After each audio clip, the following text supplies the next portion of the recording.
Direct से indirect बनाने के इंट्रोगेटिव सेंटेंसेस का सामान्य रूल्स तो बता दिया मैंने।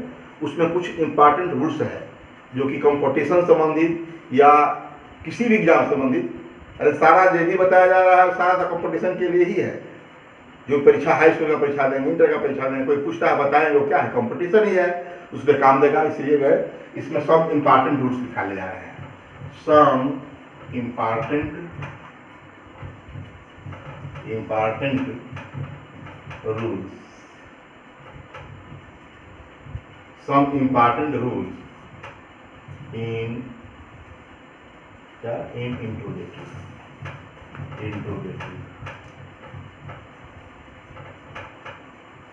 sentences। मैं डायरेक्ट से इनडायरेक्ट बनाने के जो सम इंपॉर्टेंट रूल्स है इंट्रोगेटिव में कौन कौन से बताने जा रहा हूं। पहला रूल्स ये है कि यदि रिपोर्टेड स्पीच में पसंद या विकल्प का बोध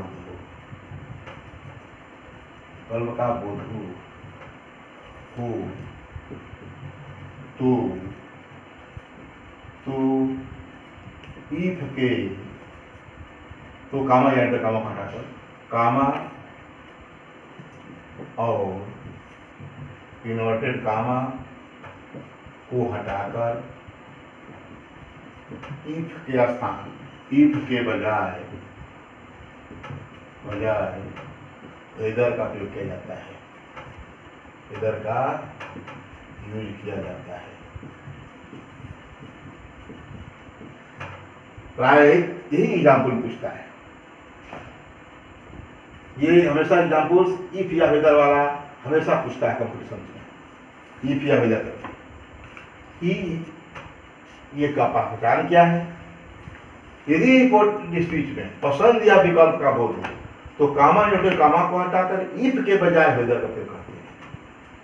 विकल्प का बोध हो या पसंद का बोध हो तो प्रायः इसमें क्या होगा, रिपोर्टेड स्पीच के अंदर आर का प्रयोग जरूर होगा।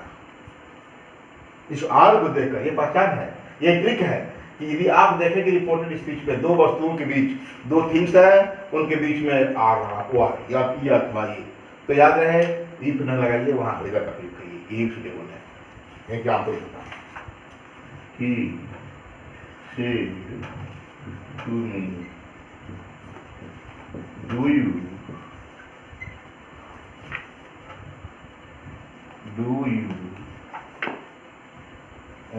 you like a mango or देखिए ये बनाना क्वेश्चन मार्क,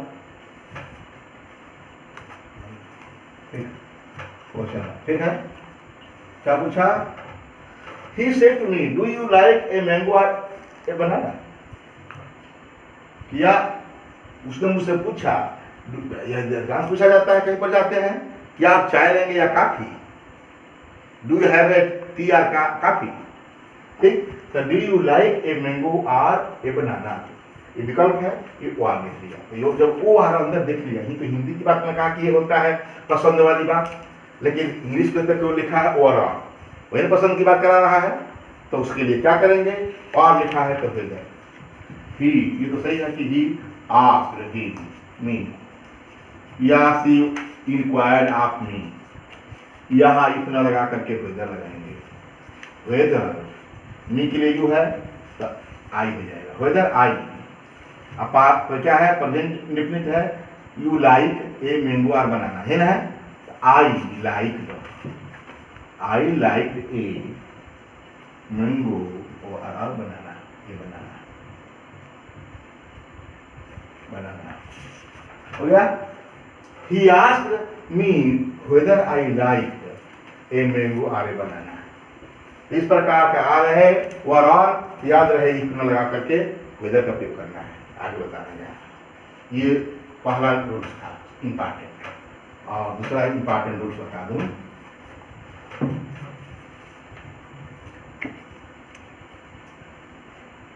यदि रिपोर्टेड स्पीच, यदि रिपोर्टेड स्पीच, यदि रिपोर्टेड स्पीच जानी गया है, यही नहीं रिपोर्टेड स्पीच है, में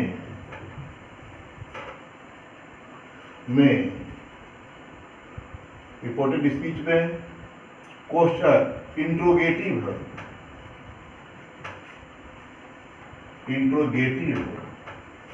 सेंटेंस के बाद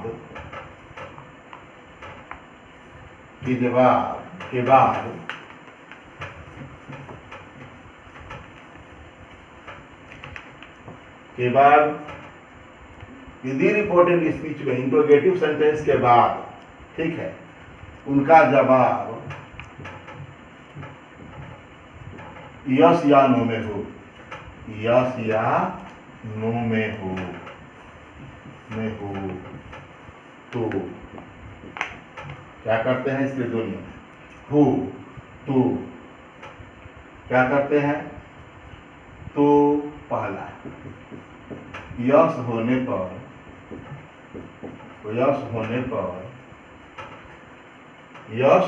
पर सब्जेक्ट प्लस वर्ब का यूज करते हैं,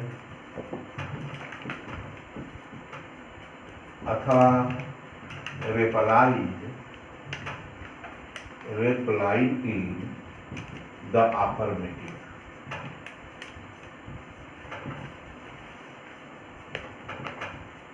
का प्रयोग करते हैं। जैसे मैं तो बिना एग्जाम्पल के समझ नहीं आएगा, जैसे he said to her,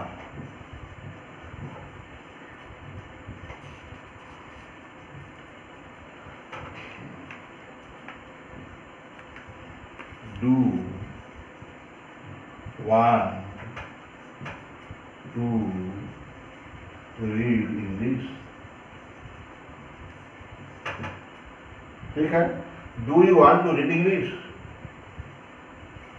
ये तो इन्वर्टेड कॉमा हो गया, इन्वर्टेड कॉमा इंट्रोगेटिव सेंटेंस के बाद उस जवाब मिल रहा है।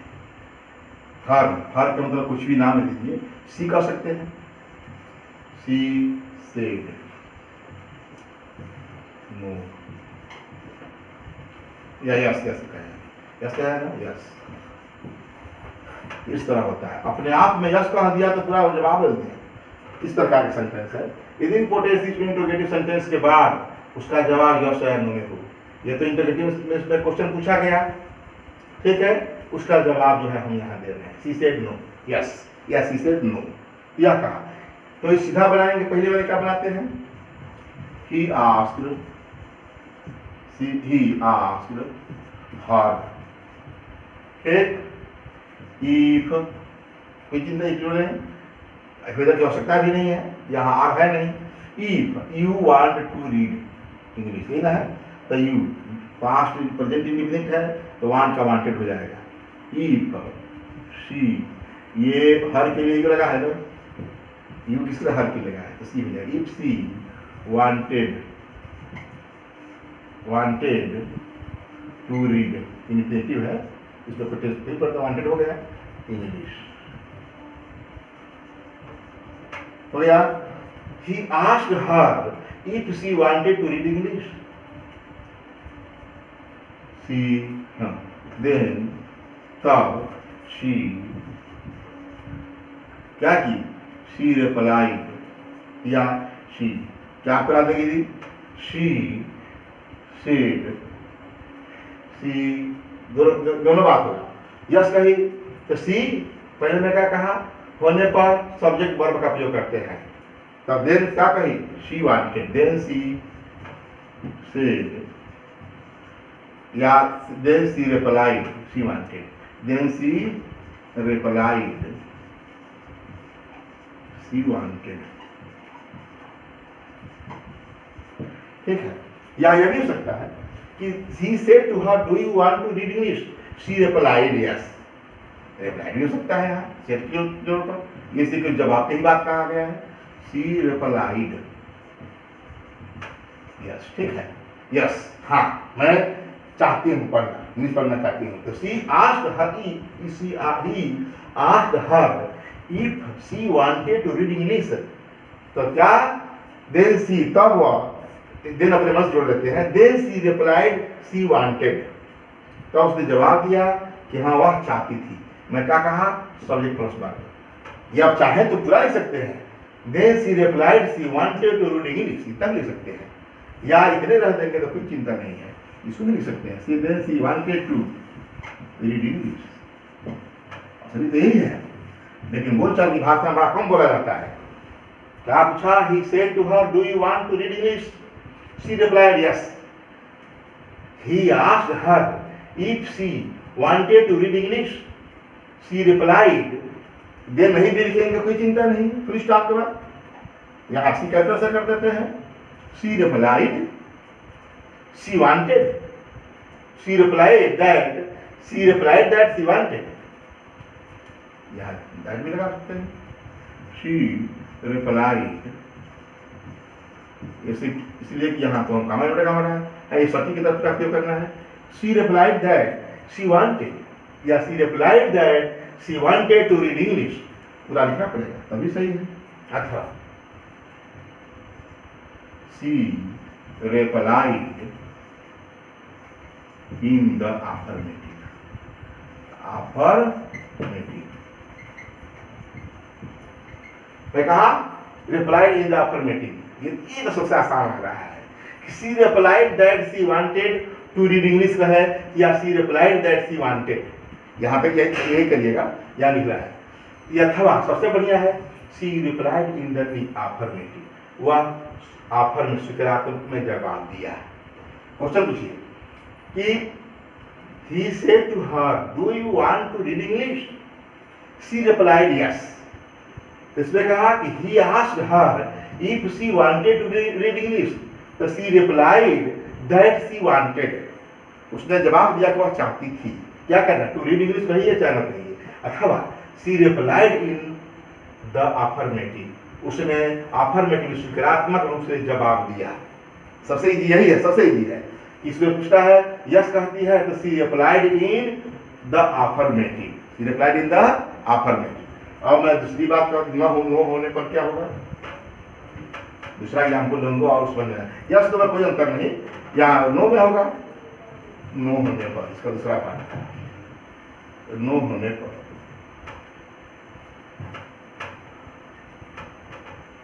जवाब reply,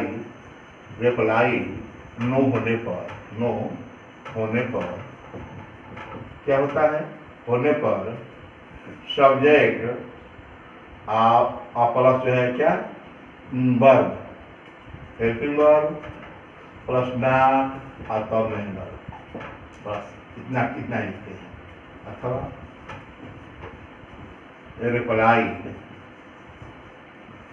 replied in the negative, in the negative.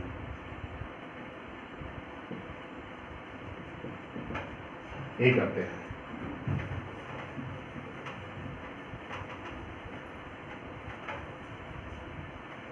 इसी को मैं बता रहा हूं, पता जाएगा। इसमें पूछा I said to her, I said to her do you want to read English, she replied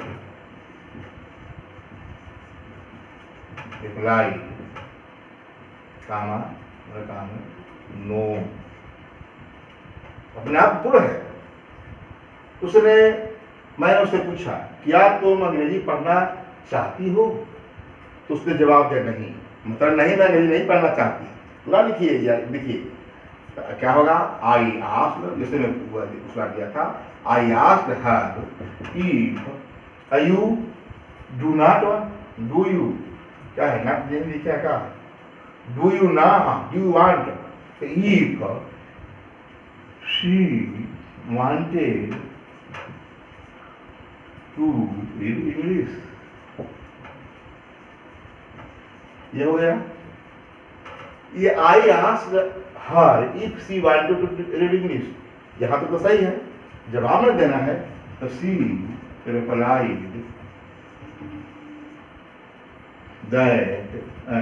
that she क्या डिड नॉट वांट हो जाएगा ना, नो कहा तो डिड नॉट वांट हो जाएगा, मतलब यू डू नॉट हो जाएगा। शी रिप्लाइड दैट तो कह रहा है कि उसने क्या कहा, नॉट का उपयोग करना है। She subject verb helping verb do है तो डिड हो जाएगा, डिड उसके बाद से नॉट, उसके बाद क्या वांट, हो गया इतना। कहा she replied that she did not want, देख रहे हैं तो इतना तक, या पूरा करना चाहते हैं तो ठीक है, she replied that she did not want to read English, इस ब्रैकेट में लिख दे रहे हैं टू रीड इंग्लिश, असली यही तक है, असली पूरा सेंटेंस ये पूरा होगा, she replied that she did not want to read English, या उसको नहीं लिखा जाता इसलिए हमारा यहीं तक हो जाता है, क्लियर हो जाता है। लिखने का तरीका है कि I asked her if she wanted to read English, she replied that she did not want, अथवा नीचे वाले को she replied in the negative, सबसे इजी यही है। शी रिप्लाइड इन, यस का देने पर शी रिप्लाइड इन अफर्मेटिव, और निगेटिव कर देने पर, नो कर देने पर she replied in the negative. Clear है? इस प्रकार जो है वह दो नियम होता है।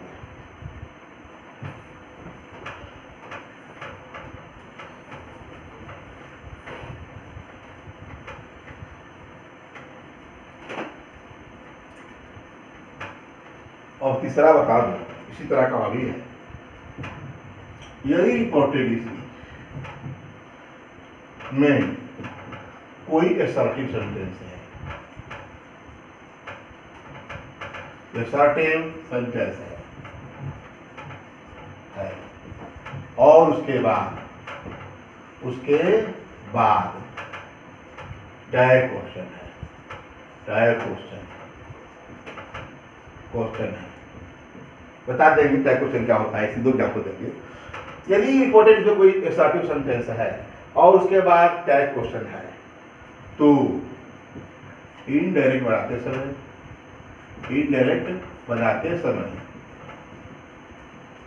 डायरेक्ट क्वेश्चन को हटा दिया जाता है, डायरेक्ट क्वेश्चंस को हटा दिया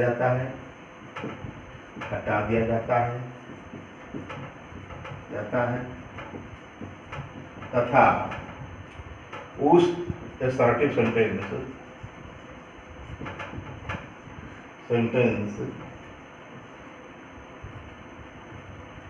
को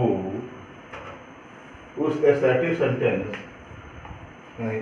हो जाता है तथा, ठीक है, उसे असर्टिव बनाना ही है किसी तरह, तथा रिपोर्टिंग वर्ब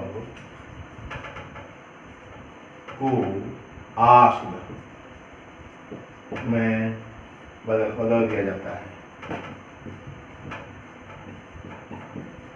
ठीक, याद रहे, केवल टैग क्वेश्चन को हटा देंगे तो पूरा का पूरा असर्टिव इंट्रोगेटिव प्रतीत होने लगता है। मैं एग्जाम्पल दे रहा हूं, he said to me,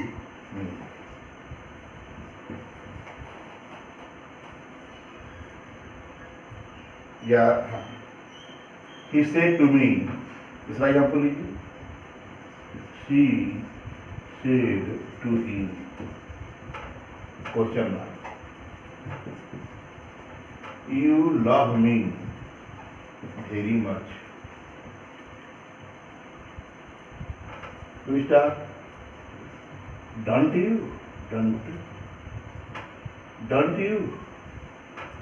question mark, note करो, यही डंट यू मैं कहा हूं, यही क्वेश्चन टैग है। देख रहे हैं कि असर्टिव सेंटेंस कहां से आ गया, हम पढ़ा रहे हैं इंट्रोगेटिव सेंटेंस आया कहां से, शी सेड टू हिम, उसने से कही, you love me very much, आप मुझे बहुत ज्यादा प्रेम करते हैं, डंट यू, क्या नहीं करते, इसका मतलब कह रही है, पूरा सेंस हो रहा है कि ये डंट यू, यदि असर्टिव में निगेटिव नहीं है तो डंट यू लिखते हैं, टैग क्वेश्चन का नियम है, जान लीजिए। और यदि एसर्टिव में ये निगेटिव हो जाता होता तो मैं डू यू कह देता, अभी बता रहा हूँ दोनों का एक ही बात। तो क्या करेंगे, अब तो हम एसर्टिव दिखाई दे रहा है, याद रहे डोंट यू को देख करके ये हम समझ गए कि do you love me very much. क्या सेंस हो गया, इसका सेंस हुआ ये हटा दिए, खत्म करना है, do you love me very much,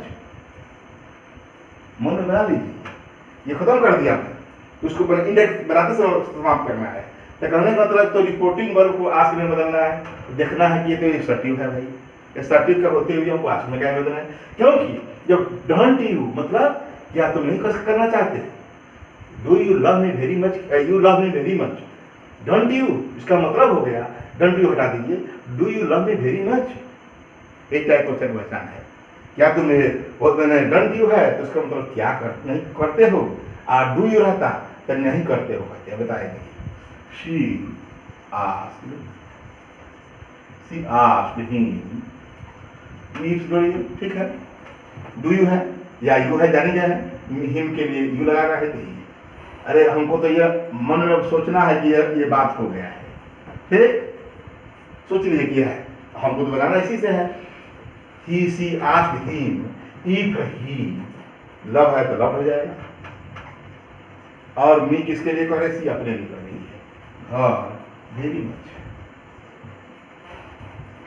देख रहे हैं ना, she asked him if he loved her very much, हो गया, she asked him if he loved her very much, दंड खत्म, समाप्त हो गया, उड़ा दिया गया। ऐसा क्यों किया गया, तो इसको समझ लिया गया कि do you love me very much, इसका मतलब यही हुआ, डोंट यू टाइप क्वेश्चन है, क्या तुम नहीं करती, इसी का क्वेश्चन से संबंधित जानकारी कुछ बता रहे हैं।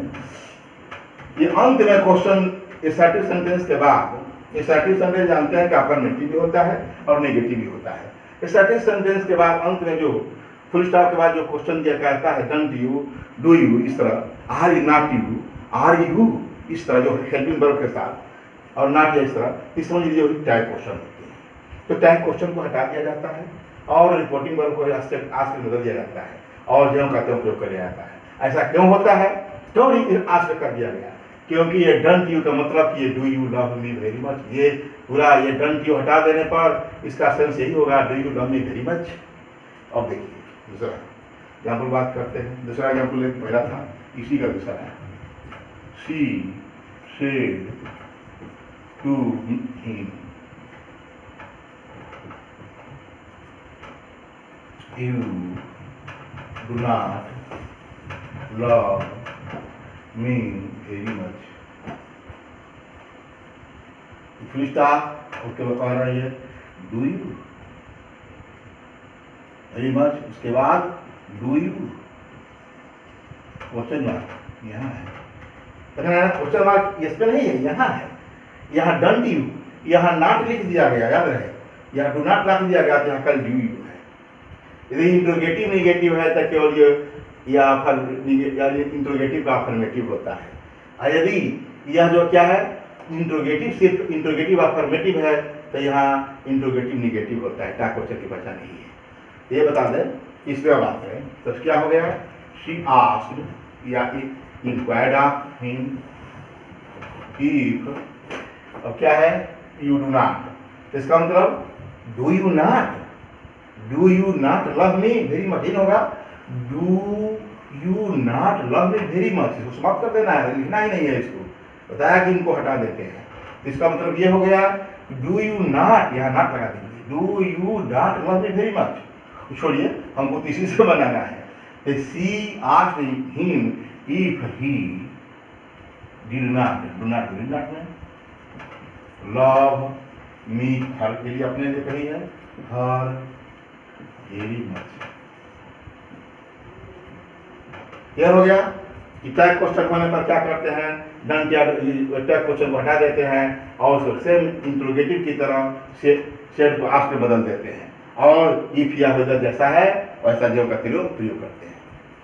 और ये तीसरा हो गया मेन रूल्स, और तो हाँ थर्ड हो गया और चौथा बता दिया, कुछ इंपॉर्टेंट रूल्स हैं, वो फोर्थ रूल्स क्या है बता दें। हाँ याद रहे कि हम जानते हैं कि रिपोर्टेड स्पीच में शायद या विल हो तो उसको हम शुड या वुड में बदल देते हैं, ये तो क्लियर है, जानते हैं कि रिपोर्टेड स्पीच में शायद या विल हो तो इनडायरेक्ट में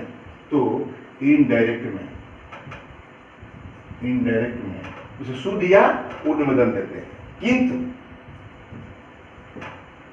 किंतु वास्तव में शुड के स्थान पर वुड ही उचित, वुड का ही, शुड के स्थान पर वुड का ही प्रयोग करना चाहिए, यही बेहतर है।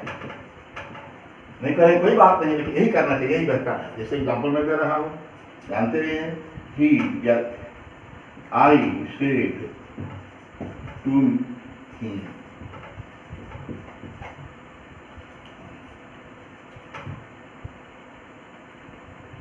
will you help me today? Question ठीक, will you help me today? तब क्या होगा? I told, I asked, है ना, I asked, टोल्ड इसलिए चलता है कि ज्यादातर वही है, एसर्टिव ही है, और आगे बताएंगे कि टोल्ड का ज्यादा प्रयोग होता है। आई आस्क्ड हिम, क्या होगा? You will help me today, you किसके लिए? हिम के लिए, हिम के लिए है ना, तो he will help me today, इसके हमको बनाना है, तो यहाँ हिम का यू की जगह पर क्या हो गया? इफ जोड़ देंगे, इफ हेल्पिंग वर्ब जोड़ेंगे या फिर तो इफ यू का ही हो गया, ही वुड, ठीक। हेल्प, अब मी किसके लिए है? आई के लिए, तो मी सही है, मी टुडे का दैट डे। आप कहेंगे कि क्या हुआ? ही का तो वुड होता ही है, ये तो मैंने कहा कि ही का वुड होता है। अब देखिए, अब मैं इस साइड और यहाँ बोलूँ कि ताकि आपको पता चले कि यहाँ आई भी है चाहे वी भी है, तो शुड ना लिख करके वुड लिखना है। यहाँ पे ही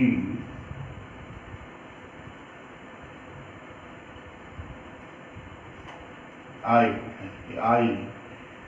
said आज चल रहा है, हमेशा आज हो रहा है। I said to her,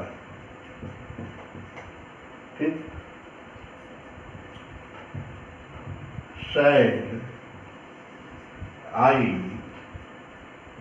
shall I write a poem, ठीक। I said to her, shall I write a poem? I asked, ये पहला, ये दूसरा। I asked her if, I का ही रहेगा, if का ये I है बोलने वाला, तो इसमें क्या परिवर्तन होगा? रिपोर्टिंग वर्ब सब्जेक्ट अनुसार I का ही रहेगा, I के साथ शुड होना चाहिए था, लेकिन वुड होगा, यही अच्छा माना जाता है। I would write a poem, ये मैंने बताया, ठीक है। यही जो है, आप जो है आई शुड भी कर सकते हैं, ये नहीं गलत है, लेकिन प्राय ये वुड, शैल या ये शुड के जगह पर शुड, वुड या शुड के जगह स्थान पर हम वुड लिखते हैं, यही आजकल बेहतर समझा जाता है। आजकल वुड का प्रयोग शुड की अपेक्षा ज्यादा होता है। और एक और बता दूं, ठीक इसका उल्टा नियम है और अंतिम रूप से है।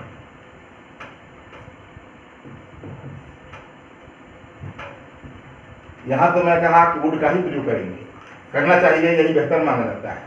और एक मैं बता रहा होगा कि शुड का प्रयोग करना है। जैसे मैं बता दूं, यदि रिपोर्टेड स्पीच में, यदि रिपोर्टेड स्पीच में शैल वी या शैल आई, शैल जानते हैं वी का शैल है और आई का भी शैल है। रिपोर्टेड स्पीच में शैल वी या शैल आई से प्रश्न हो, मैंने से रिपोर्टेड इसमें शैल वी या शैल वी या शैल आई से सेंटेंस हो, सेंटेंस शुरू हो तो प्रायः इनसे प्रार्थना का पता चलता है, रिक्वेस्ट का पता चलता है, रिक्वेस्ट का पता चलता है।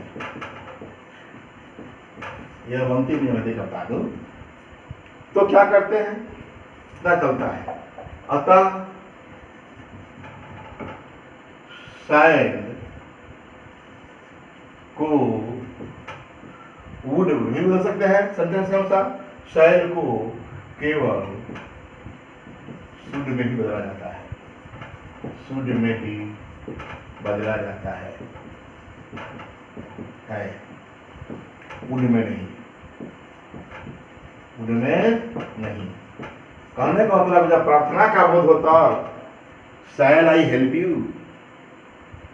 शैल I help you, shall we help you, इस तरह बोलते हैं तो शैल वी क्या आपकी सहायता करूं, तो प्रार्थना करते हैं और आग्रह करते हैं, तो ऐसे में शुड का वुड में प्रयोग करते हैं, जैसा भी सेंटेंस बता रहा है आपको।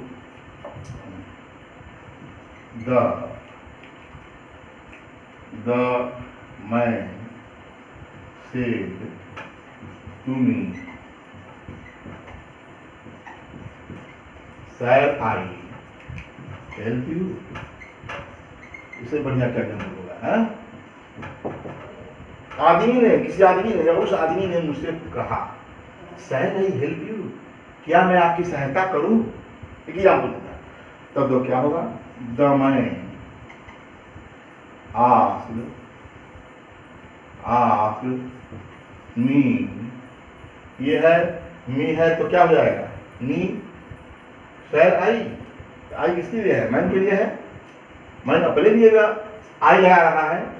तो the man asked me if he should, आप जानते हैं कि ही के अनुसार ये शैल वुड में हो जाएगा, क्या हो जाएगा, शैल के अनुसार जो है ये ही है तो ये क्या हो जाता है, वुड हो जाता है, लेकिन क्या लग गया, the man asked me if he should help me, help I you me के लिए।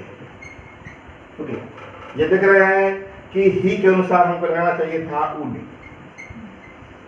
लेकिन नहीं लगा, क्या लगना चाहिए, इसके साथ यदि shall I help you, shall we help you, तो हमको क्या लगाना है, चाहे जानते हैं कि ये आई के में परिवर्तन रिपोर्टिंग वर्ब के सब्जेक्ट अनुसार होगा, यहाँ आई कहता किसी से तभी तब तो कहते कि शैल का शुद्ध हो गया, आई यहाँ रहता तो क्या कहते, चाहे वी रहता तो यही कहते कि बस वी को देख करके यहाँ शैल का शुद्ध हो गया। इसीलिए मैंने ऐसा एग्जाम्पल दिया, the man said to me shall I help you, तो the man asked me if, I किसके लिए लगा, मैन के लिए, if he should help me, would नहीं शुड, ठीक है। इस प्रकार इंटरोगेटिव का स्पेशल रूल्स बता दिया।